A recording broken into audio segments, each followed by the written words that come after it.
রাজ্যে এখন কোনো নির্বাচন নেই, তারপরেও জিতেন্দ্র ও বিপ্লবের বাক্যবাণের তরজার লড়াই চলছে। বৃহস্পতিবার তেলিয়ামুড়ার দলীয় সভায় প্রধান বক্তা পলিট ব্যুরো সদস্য জিতেন্দ্র চৌধুরীর নাম না করে প্রাক্তন মুখ্যমন্ত্রী তথা সাংসদ বিপ্লব কুমার দেবকে এক হাত নিলেন।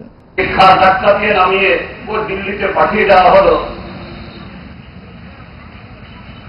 রাজনীতিতে জনগণকে বলা দরকার, জনগণকে বলতে হয়, কেন বলা নেই কোরআনে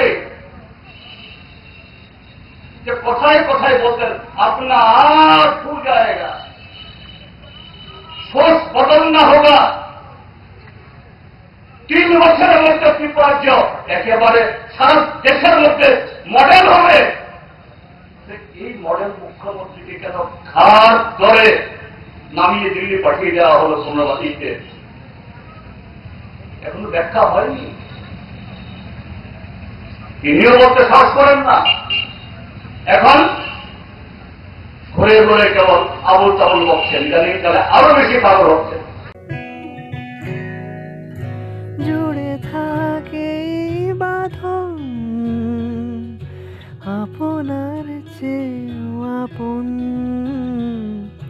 জুড়ে থাকে বাঁধন আপনার চেয়েও